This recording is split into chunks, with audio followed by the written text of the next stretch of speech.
Hey guys, Level Cap here, and welcome to Devlog number 46 for C-Beams, a spaceship action RPG that I've been working on with my buddy Rich and a small dev team for a bit over a year and a half at this point, and I'm very excited to show you what we've been working on. We now have a new dynamic mass system that realistically changes the performance of your ship based on how much cargo you've picked up or how big of a haul you're taking on a shipping mission. We now have the base layer framework for our procedural mission and level generation system. This is some of the core technology for the game that allows us to propagate an infinite amount of levels and missions based around specific parameters. It's been a huge amount of work to get here, but I am so excited to show it off. Now, we've been making this game in Unreal Engine 5, and it's been awesome chatting with a lot of other developers out there who have come by our Discord to talk game development and stuff like that. If you want to check out our Discord, it's in the video description.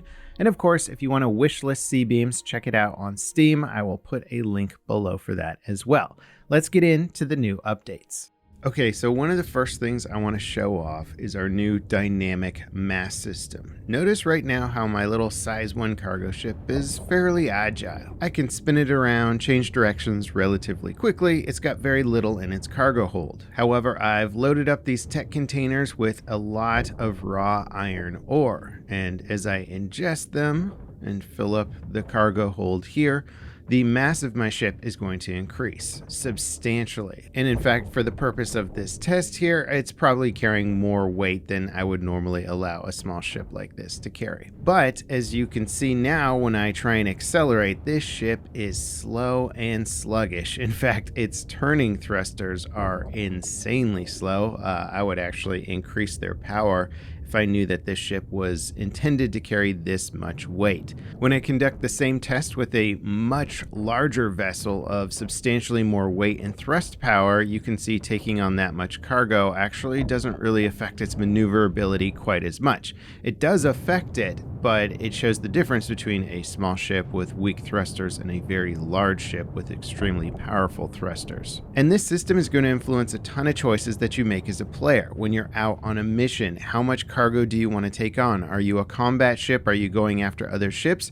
The more cargo and loot that you take on, the slower you're going to fly, the less dodging and maneuvering you'll be able to do in combat. Maybe there's a limit at which point you go, okay, that's enough. I need to come back in now. You're also going to need to expend more fuel to move a heavier ship when you use your main engines. This might influence you to take more fuel with you on a mission, and that fuel itself will weigh more. There's going to be a big ebb and flow to figuring out how much cargo you can hold or how much you should be holding for specific missions. You could absolutely relate this to an encumbered system for other games, except that it's not going to determine the maximum velocity of your ship, but instead its acceleration values, which will be very important, especially when maneuvering in an asteroid field or coming in to dock at a station.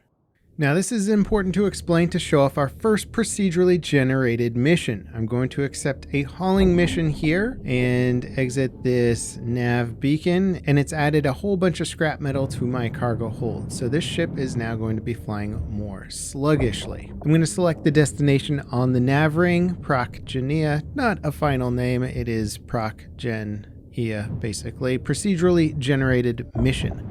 And as we go into warp, basically the game is going to build an entire level for us. It's a little clunky during the transition. There's a lot of bugs and things that we still need to iron out for the process, but what I have just jumped into is a level that I don't fully understand the layout of because it's using a lot of procedural generation technology, and it's spawning in points of interest and destinations in semi-randomized locations. Now, this is done both through Unreal Engine 5's PCG tech to do some randomized asteroid layouts, but we're also building our own level instance spawners to propagate the world with points of interest that we handcraft, but they also contain their own randomization. So I'm familiar with a lot of the points of interest that we're going to run into here, like this proximity mine outside of a large hollow asteroid, but I'm not familiar with where they're going to spawn in the level or where my destinations are going to be. Here, as we fly inside of this massive asteroid, you'll see that there's a derelict ship. We can technically dock with it, but the tech isn't really set up right now to do looting. Eventually, these will more or less act kind of like a found treasure chest with some rare items inside of it. Now, I gotta say, maneuvering this ship it's very sluggish, actually, especially on the turn power. Adding in dynamic mass has made me rethink some of the balance of our ship flight, as I'm gonna have to give them stronger rotational thrusters, as this thing is really hard to steer on course. In fact, there's a good incentive for me to just fly to my mission waypoint, drop off the cargo, and then do some exploring, just so I can maneuver a little bit better. Here we found an anomaly in space. There's definitely some Stalker inspirations in my game. I love the idea of space anomalies that will have all kinds of hazardous effects. Some will push you away in big waves, some will suck you in, some will shoot out giant arcs of lightning onto you, and there's a few other special ones that we have in store. Unfortunately, I can't show you how they work in the demo just yet, but that'll be coming down the road. Here we're finding some stray loot around the anomaly. Players willing to risk getting in close to them will hopefully be rewarded with some cool findings. Now, those red triangles on my nav ring and radar represent some enemies in this asteroid field, and I'm going to go ahead and see if we can take some of them out. Larger enemies will drop loot, so there's an incentive to do it, and also if you don't take them out and they see you first, they can absolutely get the drop on you and ruin your day. As you can see, we have destructible asteroids in the asteroid field now. This is something we got to optimize a little bit more, but I gotta say it does make the world feel so much more interactive. I'm gonna try and lure these last two guys into a firefight. I kind of blew up the first dude with just a volley of missiles, and this time I'm gonna try and get a little bit of cover behind this asteroid as this smaller guy moves in on me, and I'm gonna fire up my recoilless cannons to try and do some extra damage on this dude and take him out at range with some superior firepower. I've got a nice size 3 multi-role ship, so I should be able to deal with this size 0 fighter. But now we got a size 1 ship over here who's got some missiles and he's got some decent firepower to hit back against me, so I gotta actually deal with him pretty quickly before he does too much damage to my ship.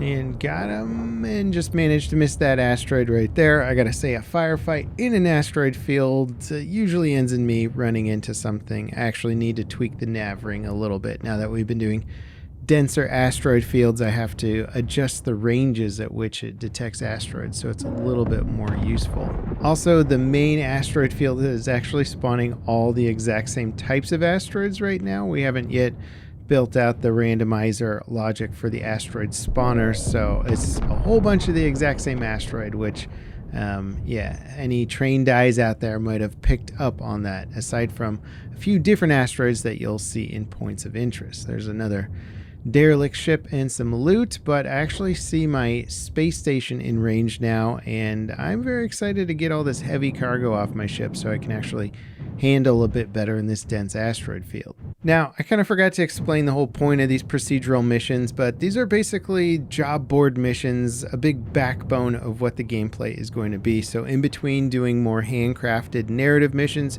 you're going to take job board missions, which will be hauling, hunt down, kill guys, explore areas, give assistance to people. All that kind of stuff is going to be in the job board missions.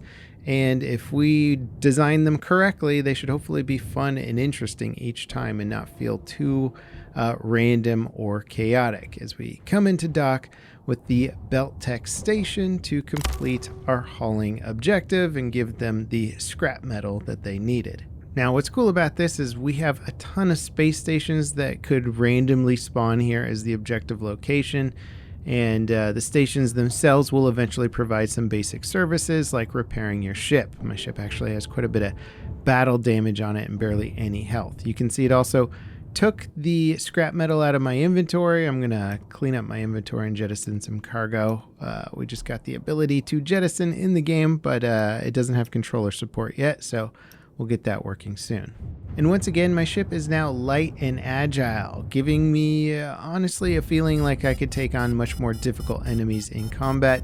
Dodging and maneuvering is going to be a big part of combat in this game, especially for medium to smaller size ships that are more reliant on dodging versus tanking shots. Now, I didn't really show off all the different types of points of interest or activities. Mining, of course, is going to be available in asteroid fields. If you come across an asteroid that has rare ores inside of it, you'll be able to mine them and extract those ores. In fact, that might even be the entire purpose of going to a new level, is to just mine out all the minables and then sell them. Now, of course, part of the idea behind a procedurally generated level is that it's not a lot of work to keep building more of them and adding more to the game, but it means there's a lot of upfront work and a lot of upfront logic that we have to solve.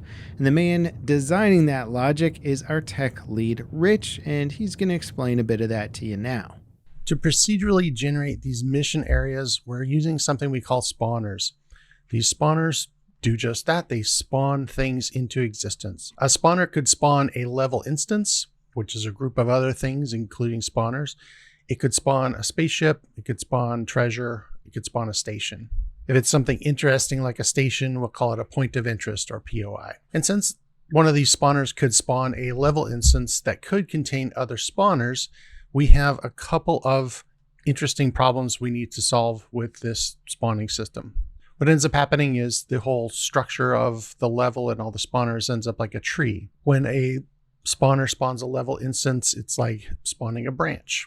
And then if it spawns a ship or a POI or treasure or something like that, that's spawning a leaf, because we're now at the end that we know there's not going to be any more spawns down that set of branches. So one problem we need to solve is we know we want one mission objective in the level. We know that we want several different spots that it could show up, but we only want one of them to be chosen. So there's several different situations like this where we can't make the decision on that leaf until the whole tree is built. So we solve this with a multiple passes or multi-pass architecture, where we let the tree grow out all its branches and leaves. But if it gets to one of those, say, mission objectives or treasures or ship spawns or things like that, instead of just spawning them right away, we keep track of them for the next pass. Then say if there's 3 potential places in the whole tree that the objective could spawn, at the end when the tree has fully spawned, then we know that there's those 3 places, we've tracked them. We just choose one of those at random and we spawn the objective there. Very similar, if not the same, as many other procedurally generated games. Some popular ones, Minecraft, Spelunky, they do the level generation in multiple passes. They'll first generate part of the terrain, and then based on what they know about that terrain, they'll generate more things. Like they know they could place a town here, or they can place a certain ore here, and things like that. So as you can see, we've been very busy developing some of the core technology that ties all of the systems we've been building together. It's been fairly complex and a little slow going, I'm not going to lie, but I think we've finally gotten over the initial hurdle, and now we can actually add more onto this PCG tech. Really, the sky's the limit in terms of how evolved we make this system, and so it's going to be fun evolving it more over the next several weeks, and hopefully moving into some other areas of development, such as our universal system map and overhead zone map and stuff like that. Once again, if you guys are interested in C-Beams, don't forget to wishlist us on Steam. Check out our Discord for more frequent updates and discussion about the game. And if you want to check out other devlogs, there's some right here that'll go a bit more into the history, or you could start from the beginning and see where it all began. As always, guys, thank you so much for watching, and I'll see you next time. This is Level Cap, signing off.